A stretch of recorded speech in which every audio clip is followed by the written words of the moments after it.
உற்றாரை யான் வேண்டேன் ஊர் வேண்டேன் பேர் வேண்டேன்னா உன் மனைவி மக்கள்லாம் விட்டுட்டு நீ சன்னியாசா போயிடுன்னு அர்த்தம் இல்லைப்பா. அதுக்கு அவங்க கூடயே இரு, ஆனால் இல்லாமல் இரு.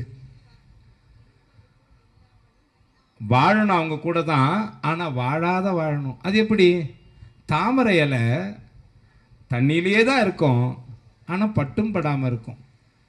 பாதரச துளி திடமா திரவமான தெரியாத நிலையில் இருக்கும். இதெல்லாம் மதிப்பு, அந்தஸ்து. திருவாசகத்தில் ஒரு வரி வரும், இருந்தவாறு எண்ணு. நீ போய் காட்டில் போய் கண்ண முடின்னு உட்கார வேணாம்.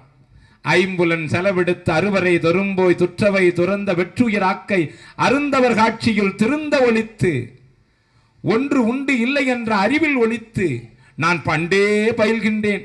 எனக்கு 75 வயசாச்சு, என்ன கூட இவன் சிவப்பு பிடிச்சிடுவானா? பண்டே பயில் தோறும் இன்றே பயில் தோறும் ஒழிக்கும் சோரனை கண்டனம். சிவத்தை மட்டும் அணங்கக்கூடியவங்களுக்கு மட்டும்தான் சிவம் கிடைக்கும்.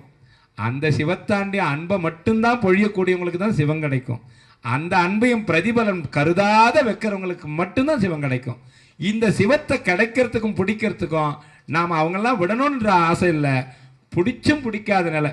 ஆகையினால உற்றார யான் வேண்டேன் ஊர் வேண்டேன் பேர் வேண்டேன் கற்றார யான் வேண்டேன் நான் கற்பனவும் இனி அமையும்.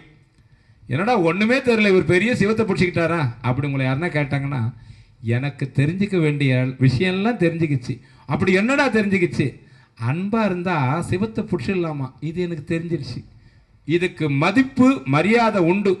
கண்ணப்பனுக்கு ஒன்று தான் தெரிஞ்சுது. அந்த ஒன்று வச்சு தான் இன்றைக்கி அவர் மாதிரி யாரும் இல்லைன்றத நிலை நிறுத்திட்டாரு. அதே போல் நாமளும் அன்பை பிரதிபலன் கருதாத சிவத்து மேலே வச்சா கண்டிப்பாக சிவன் நமக்குத்தான்.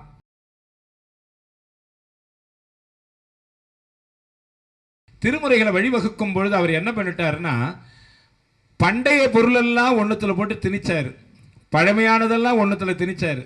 அப்படி திணிக்கும் பொழுது அந்த பழமையான நூல்களில் வந்தது. சேரமான் பெருமா இவங்கெல்லாம் கைலாயத்துக்கு போகக்கூடிய, கைலாயத்திலே பாடினார் இல்லையா திருவிழா.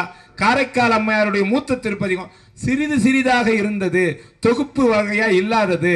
அவங்கவுங்க பாடின சில்லறைங்கள்லாம் திரட்டினார். பட்டினத்து பிள்ளையார் அவங்க இவங்கன்னு எல்லாத்தையும் எடுத்தார். அப்படி எடுக்கப்பட்டதில் தன்னுடைய நம்பியாண்டார் நம்பி எழுதின அந்த பாடலையும் எடுத்து உள்ள வச்சு 11ஆம் திருமுறையாக வழிவகுத்தார். மூத்த திருப்பதிகன்றதுனால இது முதல் திருமுறையா வச்சிருந்தா, முதல் திருமுறை மூவர் தேவாரன்றதை 7ஆ பிரிச்சாரு. அப்ப இது ஒன்னே ஒன்று அங்க இருந்துட்டு இருக்கும்.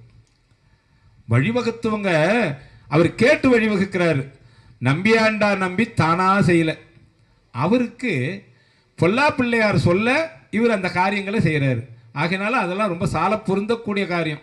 நம்ம அதை ஆராய்ச்சி பண்ண வேண்டாம், நல்லதாக தான் இருக்கும்.